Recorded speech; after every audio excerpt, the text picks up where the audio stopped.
Welcome to episode 10 of the Nerf news at the Owl Ranch. Today we're back in my room. I finally just got everything all ready to go, and I got all my Armageddon stuff done.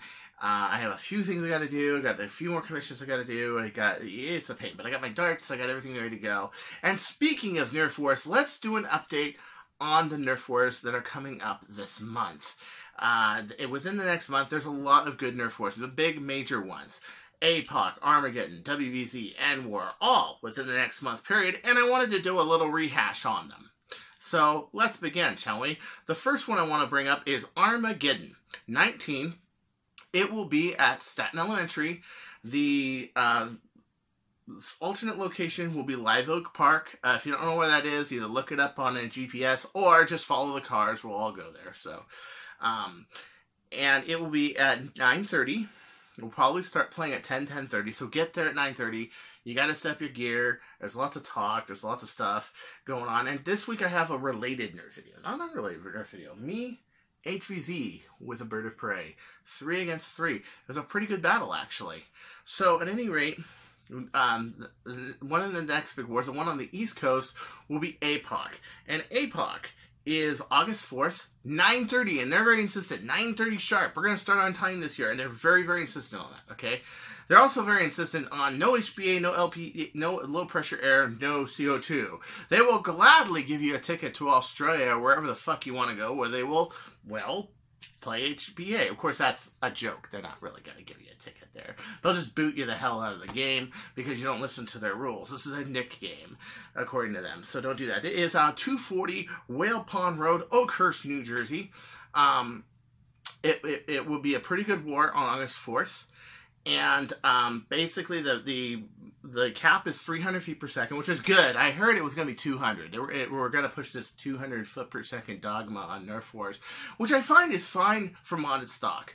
A 200 foot per second war, you know, even some of the wars I go to, or even wars like, okay, Southeast Nerf Club, some months they have your normal wars, and some months they have your Nick wars, and so I like that alternative. We're doing that also, Manhattan Beach Nerf Club, which I am co-hosting. I'm doing a lot of the Nerf wars, and so is OC Nerf, who actually, this is one of OC Nerf's wars right here. He organized this war over at Kramer Park in Placentia. It was a really good war last week. A lot of long-range shooting. I had some shots that I tried to hit at about 230. I think the farthest I got was at 225. And that was a hell of a shot. That was behind the trees, across the whole place, and I nailed him. And it was a lucky shot. I have to admit. But then again, they're all lucky shots at that range. I gotta be honest. Okay, WVZ, which is West vs. Zombies, is June 29th, the very next week. It is June 29th through July 1st. It is that whole weekend. It's in Bozeman, Montana. And it will be 150 foot per second limit, except for Quick Flag and some other games they're going to do. But mainly it's going to be 150 foot per second limit game. Now these are better games for people who want to play HVZ. I like the fact that HVZ has a 150 limit. When I was playing, it had about a 110, 105, 120 limit. It's as long as it didn't cause pain. The problem is, byproduct of shooting long range is speed, and so of course I like the games that are fast. I'm a Nerf sniper. I'm one of the first sharpshooter class shooters ever, but you can't really say I'm the first sniper ever. I would say, like, you got, for example, you know, hold on. You got Bolt Sniper. You got Lion Davis. You've got all these people that were shooting far away. You have all of these guys that have tried long range. People with Titans did it too. So sniping is not exactly, I mean, it's a philosophy that's existed. It just never existed practically. And the sharpshooter class is a little bit more of a move and fire and contain from long range than it is sitting in one corner and just bricking people. That's not really really effective way to play Nerf Sniper. We don't have 500 yards between us and the target, and we do have to change position to be effective, or we will not be effective. Okay, no guts, no glory, basically. So of course, you know, and of course we have N-War. N-War is June 22nd to June 24th. is going to be at Ohio University in Athens, Ohio. It's going to have a 150 foot per second cap, last I heard. And the news about this is Drac is organizing this. He had a knee injury earlier this week, and I wrote him about it, and I asked him how he's doing, and he says that he thinks he's going to make it to the war. Everything will be okay. I'm thinking he probably just strained his knees or something. I had that happen to me too. And if you rest on it, it's cool. The first prep war I had a pulled hamstring. And fortunately, 2 weeks, a couple days before the next war, 2 weeks from then, which we were doing as a prep war, it healed. But before that, it just didn't. So you never know. I mean, you could have an injury and it's catastrophic, or you can have an injury and it's just a little sore nuisance. No big deal. But cheers to Drac. Big glass of scotch for you. Putting on the next End War. And FoamCon will be there too. People such as Foam Freaks are going to be debuting stuff, including the Pro 26, which the Pro 26 is a professionally made K26 that doesn't wear out like a McMaster spring. That could be huge. Not only that, but if it's a hardened spring, you could see higher velocities, you could see higher yields. It could happen. So do check that out. Honestly, I think it's going to be cool. Plus, he's the source for getting all of the 18.5s you need, all of the 12.5s you need, the retaliators. Dude, 18.5, dude. 18.5, 18.5, 18.5, 18.5, 18.5. That's what I battle with. You get the message? Actually, I haven't battled with this one yet, and I'll tell you why. I'm actually afraid it's going to hurt somebody. I have clocked that for anywhere from 345 to 370 feet per second. But I'm not sure because I'm getting conflicting reports on other people's chronis. I don't have my chronograph. So I usually go by my chronograph. I usually go by an average. I don't go by peaks. A lot of people will go by peaks. They'll publish their highest one. Oh yeah, my prophecy does 230 feet per second. Yes, it did that once a long time ago, but it doesn't do that anymore. But no. I publish averages. It's like the red one right there. I published 230 as an average. But I saw velocities as high as 250 and as low as 220. So, to be honest with you, that's the best way to go about it. But this could be really huge. Also, speaking of Turf Springs, Australia is having a 50% off sale. You can get a 16. I highly recommend you take advantage of this, okay? You can get a 16 kilogram long shot spring for $6. You can get 12/8s that fit in the CETA. You can get all that stuff. So do contact them if you want to get the springs, because they're not going to be on sale forever. Drac also got Lion Davis's Vanguard. They've been working on it for 2 years. It's an HPA blaster. That's a really good video. I looked at it myself. Check it out. I also checked out his video on the Vortex blasters. That's really cool. So Vortex is coming back. As you can see, I have a few Vortex blasters, and I really like the Paragon and the Praxis, less so the Vigilon, less so the Revolution X, and less so the Nitron. But the Paragon is just sea of freaking darts. Literally a cloud. You can make a clouded death of hovering darts. It's really great. This is a trick that Fun Bags uses, or not Fun Bags. I called you Fun Bags, Baghead. I'm sorry. Baghead uses. He uses that strategy when he goes to play. And hopefully in Armageddon, we will see Baghead with a Paragon. I hope so, because it's classic. You got all these people shooting really high-powered stuff like I do, and you got this guy with a Paragon shooting 40 feet per second, and he's just putting up a cloud of discs you can't avoid. I think that is just brilliant. Brilliant. And speaking of brilliant, I got the new Boomco dart heads from Boomtendo. Me and him have been working on. We're getting there. It needs to be a little smoother. It needs to be bonded maybe a little differently because we're bonding to plastic and not foam. But he's got the idea, man. He's got it. I mean, I would say it's about 95% complete, and it just needs some fine-tuning, and it's war-worthy, yeah. But the nice thing is, those Boomco darts, they just fly real straight, but they act a little differently. One, you got to do the skirt a little different, and two, any little obstruction that's on the dart will throw it off. Just like you saw in that one video, the last video I did, where it just... Yeah, I had one little piece of silicone that was stuck there, and it caused the whole dart to tumble and hit about 160 feet. But when I took that out of there, and I got it into my barrel smoothly, my brass barrel, I got a shot that was 220 feet. Yeah, no shit. It's pretty badass. It's pretty badass. Aldos, who is a channel on YouTube, has been doing videos of people with Nerf war footage. He seems to specialize in Nerf war footage, and he's really good. He has covered a few of my videos a few times, like this one. I know I like a chest cam. There's reasons. I'll get into it in a second. And he's got lots of good footage. He put up Wallcom's Trampoline War, all this stuff. So basically, if you're looking for GoPro footage, you don't have to go on here anymore and try to look for it for 2 hours. Just go to Aldos's page, man. He's got it. He'll point you to the way. Hey, who put up footage this week, this week, this week? Dude, he's got it. He's got all listings. He's got everything. He posts links, sometimes linkable on the screen. He's really cool. He's been giving a lot of advice on my YouTube videos. But, okay, let me explain a few things. Since I play, and I'm sure he's seen a lot of my wars, he does seem to be one of my fans. I really appreciate your help and your advice. And, oh my gosh, that A just decided to follow me. Ugh, sorry. Okay, so, two things. If I put a head cam on, hair does that.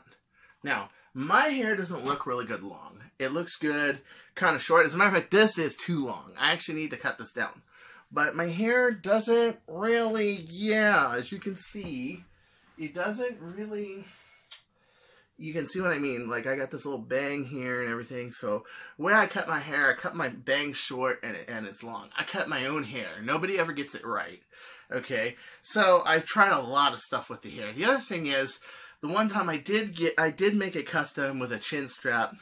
It was really hard to hit stuff. When you're a sniper, let's say, okay, you go out and you got a 44 Magnum and you got a box of 240 grain wad cutters, and you're trying to hit a tree from 100 yards, which any really good, competent shooter with a 44 with a 6-inch barrel should be able to do. Okay, you need the equilibrium in order to place a shot properly, or it's going to throw your aim off. Also, you got trigger shake and all that, but that's not really... What I noticed is, when I have a big, heavy camera on my head, it feels heavy. Helmet's the same thing. The other problem is, it's hot out there. Like, for example, if I got straps on my head, or I got a helmet on, I'm dying. Especially Singapore. Jesus Christ. Anybody ever wonder why I don't wear any chest rigs? And I don't wear a lot of stuff that a lot of people wear. The reason, a lot of it is heat and bulk. I am a shooter who is more about size efficiency, the size of the blaster being smaller and effective, as Bird of Prey is, oh, by the way, Chronomag is. Just got a stock now. This thing is going to kill. I took it out the other day, and a few of my friends were breaking some airsoft, and they didn't fare too well. So I'm thinking that's going to really kill. I just asked them, hey, break out your airsoft guns. I want to try something out with the Chronomag. Oh, sure. And, yeah, I kicked their ass. And it was, I know they're gonna read this and they're gonna go, you didn't kick our ass. Yeah, wait till next Sunday, you asshole. I'm serious, they probably will. But this is like really, really cool. Okay, this is like really, really cool. Really, really good development, because this gives me a steady aim.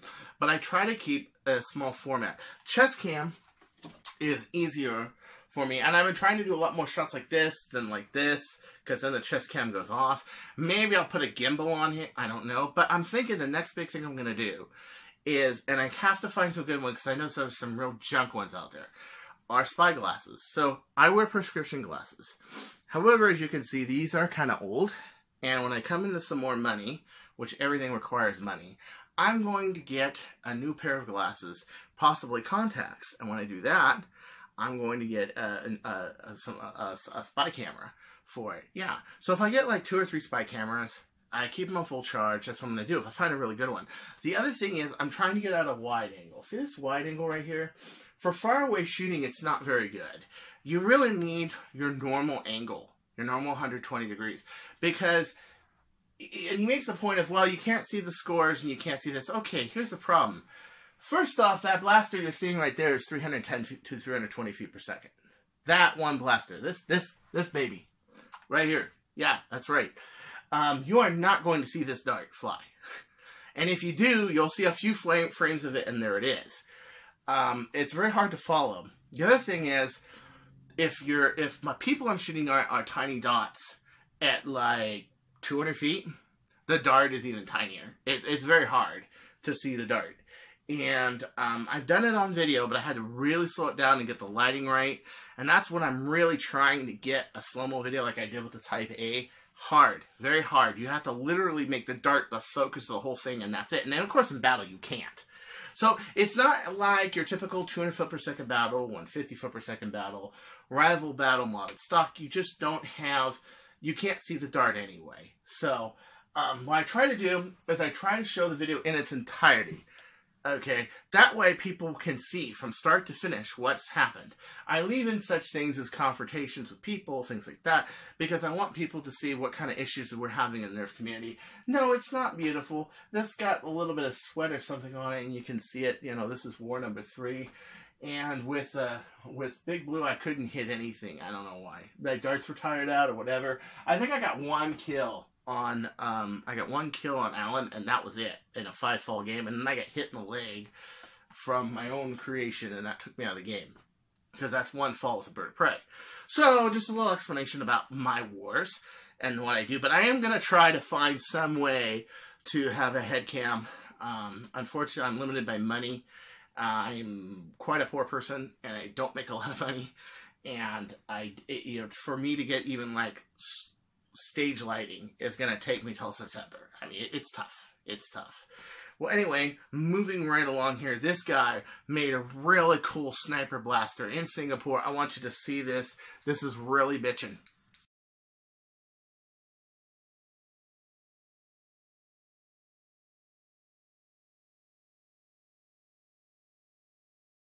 Is that cool? Yeah, I don't know the ranges, the speeds. Again, I don't want to call it a caliber buildup because every time I do, people go, oh no, that's not a caliber. Okay, it's not a caliber, but it's built in the same kind of idea, okay? The Chimera was one of those too, where I said, oh, this is a caliber. No, it's not. It's a bullpup design. It's different, yeah, but it's built off the same principles. It has a bigger, I think it has a bigger tube on it, everything. It's using a K14. It's going to be more powerful. So I'm sorry if I do that. I'm sorry if I do that. I am not exactly a caliber person. I'm much more a Singapore modded stock, long shot, high power pistols, that kind of person. My modding style more replicates Singapore modded stock, but adapted to smaller arms such as pistols. So, sorry. If I'm doing that wrong, sorry. You can call me on it. I'm good. Okay? I'm cool with that. I understand. Okay?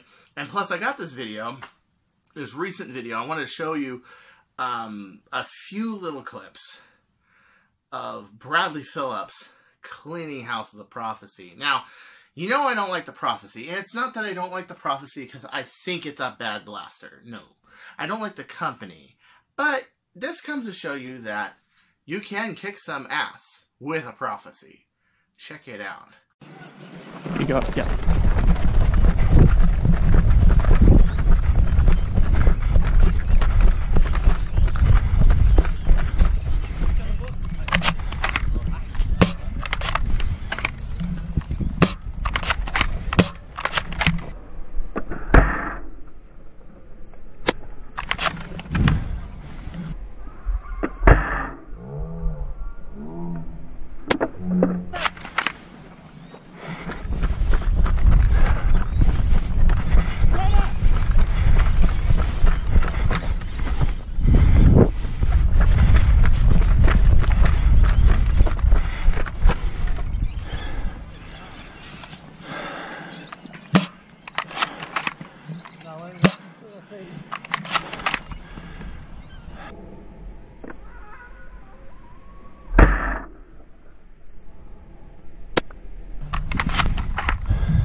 That's pretty outrageously cool. That's pretty outrageously cool. And I'm really proud of Bradley doing such a great job. He plays a little bit less velocity standard, but more arching. And he uses worker darts, which are a little bit better centered than your PAC-Ds or ACCs, where basically you're going for speed and range and reach more than you're going for arching and accuracy. And he's a little bit different approach than I am, but he does really good. He's definitely one of the sniper bros by far. Plus, if you haven't seen it yet, Nerf Sniper Community Facebook, dude, you got to check it out. So, at any rate, let's talk about current affairs. ZhiWei so far. Let's be honest here, okay? It is a pretty good package when it comes to lower velocity and HVZ. Yes. It can use the worker gear. Yes. And there are a few issues with it. Some people were complaining about the rough metal on the guide rails for the pump grip. That's an easy one to fix. A few little mold defects and mold marks and this and that. I mean, I don't think I know anybody's shells who's perfect. I mean, let alone mine. That's definitely not perfect. Okay, what's the point? The point is that it fires, right? But, you know, the stuff about the ZhiWei is still out. Can it actually do 230 feet per second? Well, when are we going to find out about that? One, when more modders explore wider boundaries. We just got this blaster. And two, I think when we see the Omega kit, we'll see how fast it can possibly do. I kind of wish it was all at the same time, but I do understand. I've worked at Jet, so I understand it. You got to work on one thing, then another thing, then another thing. Yeah, it's just the way it is, okay? Nobody has a team of, like, 50 operatives working on stuff at one time. Well, okay, maybe worker, but I think they're hiring a bunch of goons and feeding them porridge and just like, all hail Overlord. All hail Overlord. I think that's worker. But other than worker, okay, you can't expect everybody to get everything done in one day. But issues I've seen so far, and they're not deal killers by any means. Few little mold defects that make the pump action not as smooth. If you really care about it, get a piece of sandpaper, dude. I mean, we're modders, okay? Number two, the stock. The stock tends to move a bit. It's a little loose. At first they were saying a 12.8 can't fit in there, but then we got a 12.8 working in there just fine. And the Alpha kit should be coming out in a couple months. That's going to be cool. I'll tell you some pluses. I'll tell you some things I like about it so far. And I'll tell you what I think it needs. Number one, I like the fact that the breech snaps out.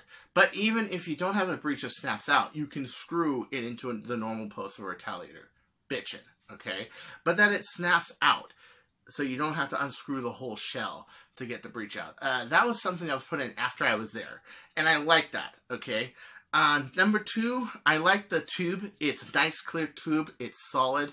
I like the pump action, how it's got the two knobs that you can twist off. That's bitchin', okay?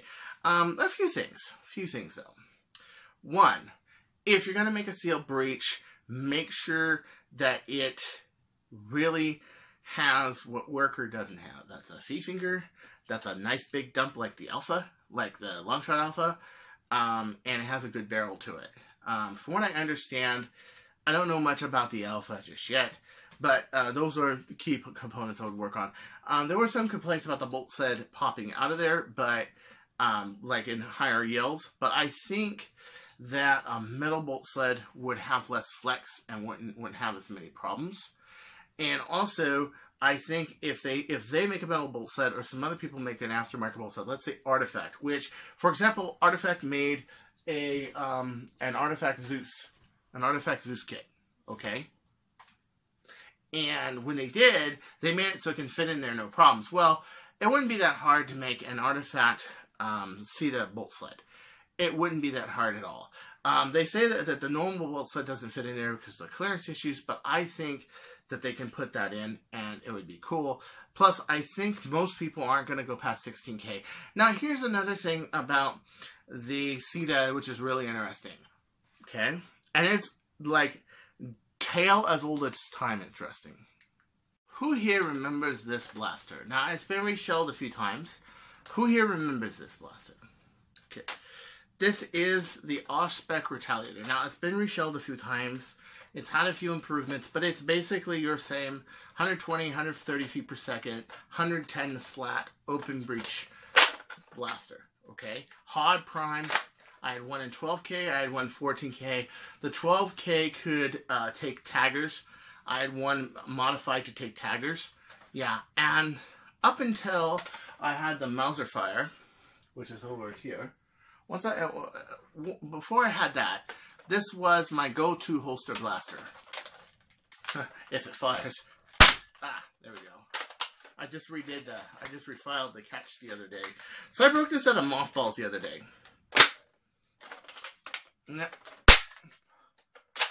Still same old. Same old. All spec. Yeah, it was far from perfect. But in the days of modded stock, it sent the flywheel people on the run.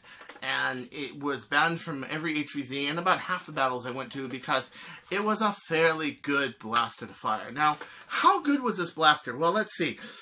I know that it's not as fast as a lot of blasters. Okay, it's not as fast as a 4B. It's not as fast as a double marshmallow blaster. But look what it did against those two in a war. This may illustrate my point I'm going to bring up. Oh, he threw his gun away.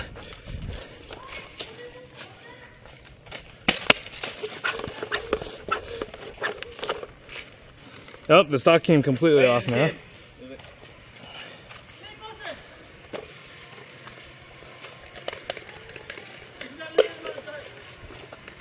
Woo! Hit me in the foot? Okay. Yeah. All right.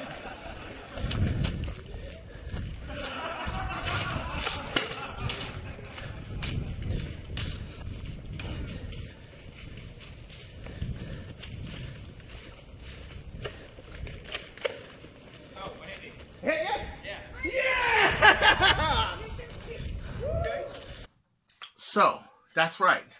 This made short work. I threw out the bird, took this baby out, ba-boom, ba-boom, ba-boom, ba-boom. You got it. Didn't even go through a magazine. That's right. So, the thing is that a lot of times the more effective the blaster is for fire is a lot more important than the final performance and velocity. And that's true. And I'm a sniper and I say that that's true. And I've seen it a lot with the Mauser Fire where in certain situations it's just handy. You'll miss with a blaster like this if you try to go close range and just fire without being careful. But with the Mauser Fire, where you got less spring load and it's much more handy to shoot, you'll hit them. Yeah, and then you have, even if you miss, you still have repetitive fire, you know? So, if you think about it, the Ceta is kind of like that. It is a short-range engagement blaster, okay? It is a blaster that is made for higher rate of fire and more close quarter combat battle. It has a lower velocity, but if you think about it, velocity is really a byproduct. Now, this blaster, in all modern terms, is shit.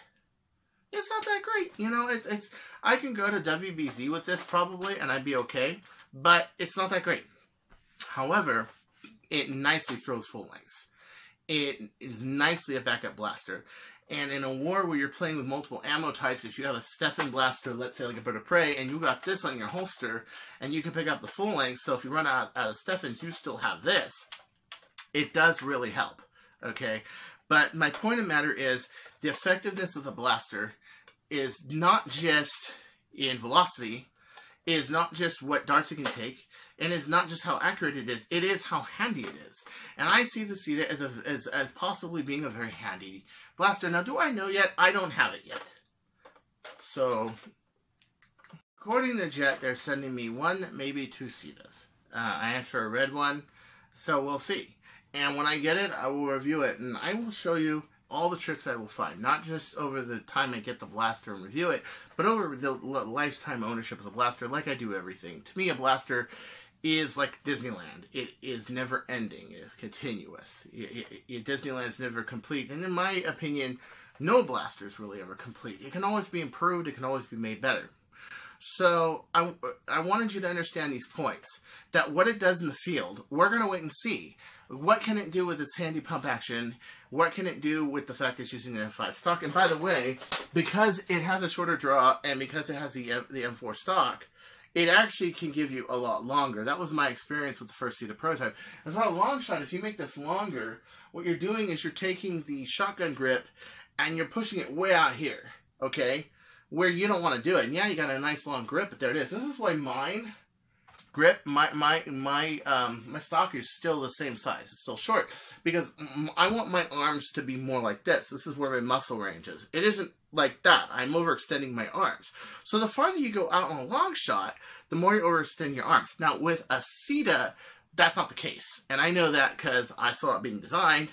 I knew the guy who was designing it. I did a few little things on it, such as the plunger rod and some of the hardware spacing in there and a few other things, but nothing really that big. It wasn't really my project, but I saw it firsthand, and I knew that this could be a good blaster.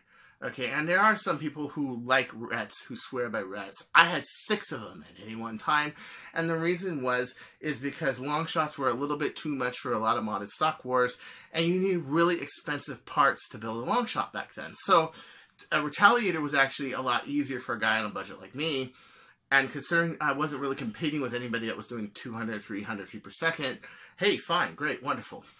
So that's what I decided to do. So don't judge its place until you really see it. And I'm not saying it's great or bad or whatever, and I'm not taking sides. I'm just saying, you know, Psych has got some really good points. I recommend you look up his video. It's really good. And so do a lot of people. But a blaster is ultimately done judged in the end. What can it do? What can't it do? And what does it enable the user to do? So until next time, this is Chris Cortez saying, don't you go changing. And just remember, rets have always been controversial. It doesn't matter which one, what it has on it. It always has been. And the reason is there's a rivalry between long shots and homemates and retaliators and stripes. Me, I don't have that kind of rivalry. I don't feel that myself, but it's there. So take it easy, or I'll find you. Peace out.